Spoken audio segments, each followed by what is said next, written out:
அன்பார்ந்த சகோதர சகோதரிகளே, இயேசுவின் நண்பர் ஆவோம் என்ற இந்த நிகழ்ச்சியின் வழியாக இந்த நாளிலும் உங்களை சந்திப்பதில் நான் மகிழ்ச்சி அடைகிறேன். இந்த இறை செய்தியை கேட்கிற உங்களுக்கும் உங்கள் குடும்பத்தில் உள்ள அனைவருக்கும் சமாதானம் உண்டாவதாக.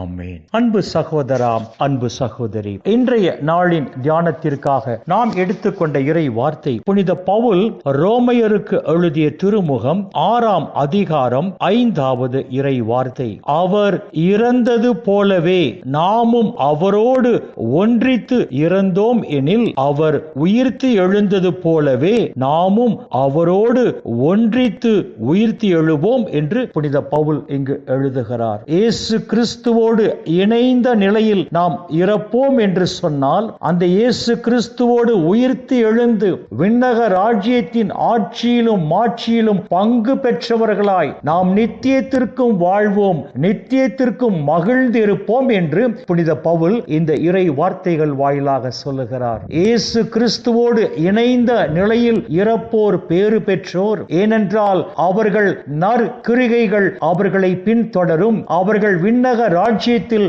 நித்தியத்திற்கும் இளைப்பாறுதல் அடைவார்கள் என்று சொல்லி திரு வெளிப்பாடு புத்தகம் 14ஆம் அதிகாரம் 13-14 இறை வார்த்தைகள் நமக்கு சொல்லுகின்றன. இயேசு கிறிஸ்துவோடு இணைந்த நிலையில் நாம் இறக்க வேண்டும் என்று சொன்னால், இயேசுவோடு இணைந்து வாழும் போதுதான் இயேசு கிறிஸ்துவோடு இணைந்த நிலையில் நாம் இறக்க முடியும் என்பதை புரிந்து கொள்ள வேண்டும். ஏனென்றால் இயேசு கிறிஸ்துவோடு இணைந்து வாழ்கிற போதுதான் நாம் பெற்றுக்கொண்ட அந்த தெய்வீக அருளில் நாம் நிலைத்து நின்று வாழ்கிறோம், அந்த தெய்வீக அருளில் நாம் இருக்கிறோம் என்பதை புரிந்து கொள்ள வேண்டும். ஏனென்று சொன்னால், இந்த தெய்வீக அருள்தான் நம்மை கடவுளுக்கு ஏற்புடையவர்கள் ஆக்கி நம்மை நிலை வாழ்வுக்கு அழைத்து செல்லுகிறது என்று சொல்லி புனித பவுல் ரோமையருக்கு எழுதிய திருமுகம் 5ஆம் அதிகாரம் 21ஆம் இறை வார்த்தையில் சொல்லுகிறார். ஆம் அன்பு சகோதரா, அன்பு சகோதரி, இயேசுவோடு இணைந்து வாழும் போது நம் வாழ்க்கை மகிழ்ச்சி நிறைந்ததாக இருக்கும், அமைதி நிறைந்ததாக இருக்கும்,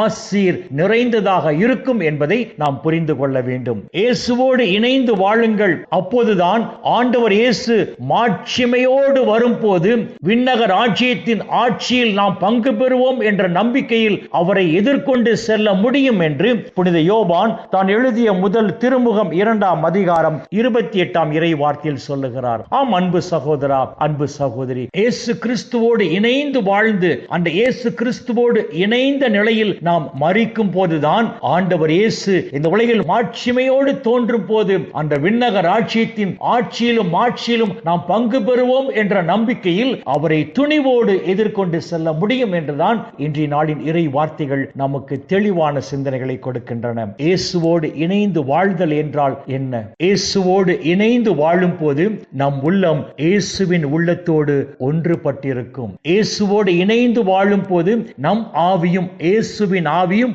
ஒன்றாக இணைந்திருக்கும். இதுதான் இயேசுவோடு இணைந்து வாழ்வது. நம் ஆவி இயேசுவின் ஆவியோடு இணைந்திருக்கும் போது, நம் உள்ளம் இயேசுவின் உள்ளத்தோடு ஒன்றுபட்டிருக்கும் போது நாம் இயேசுவோடு இணைந்து வாழ்கிறோம் என்பதை நாம் புரிந்து கொள்ள முடியும். எனவே அன்பு சகோதரா, அன்பு சகோதரி, வரப்போகிற நாட்களில் இயேசு கிறிஸ்துவோடு இணைந்து வாழ்வோம். இயேசு கிறிஸ்துவோடு இணைந்த நிலையில் நாம் மரிப்போம். அப்பொழுது அந்த இயேசு கிறிஸ்துவோடு உயிர்த்து எழுந்து விண்ணக ராஜ்யத்தின் ஆட்சியிலும் மாட்சியிலும் பங்கு பெற்றவர்களாய் நாம் நித்தியத்திற்கும் வாழ்வோம், நித்தியத்திற்கும் மகிழ்ந்திருப்போம் என்பதை மறந்துவிட வேண்டாம். எனவே அன்பு சகோதரா, அன்பு சகோதரி, வரப்போகிற நாட்களில் இயேசுவோடு இணைந்து வாழ்வோம். நாம் பெற்றுக்கொண்ட மீட்பில் நாம் நிலைத்து நின்று வாழ்வோம். அப்போது பரலோக பிதா இந்த உலகிலும் நம்மை ஆசீர்வதிப்பார், ஆசீர்வதிப்பார். அந்த நிலை வாழ்வையும் நமக்கு பரிசாக தருவார். இந்த இறை சிந்தனைகளோடு நாம் ஜெபத்திற்குள் கடந்து செல்லுவோம். மக்களை, எங்களை நேசிக்கிற நல்ல பிதாவே,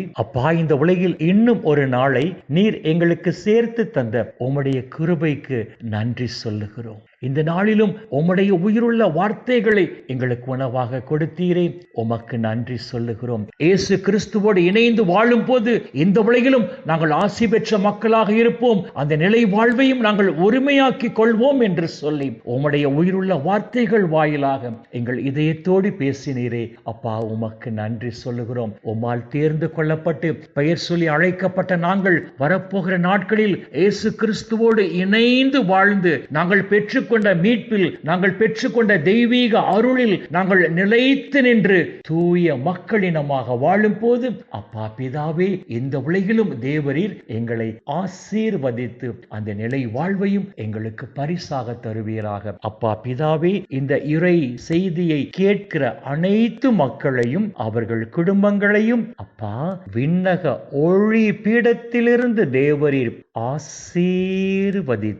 ஆசீர்வதித்து இவர்கள் தேவைகளை நிறைவாக சந்தித்து இந்த நாளில் உம்முடைய பிள்ளைகள் எந்த குறையுமின்றி மன நிறைவோடு, மன மகிழ்ச்சியோடு, மன அமைதியோடு, நலமோடு வாழ கிருபை செய்வீராக. இயேசுவின் பரிசுத்த நாமத்தில் செபிக்கிறோம் நல்ல பிதாவே. ஆமேன், ஆமேன், ஆமேன்.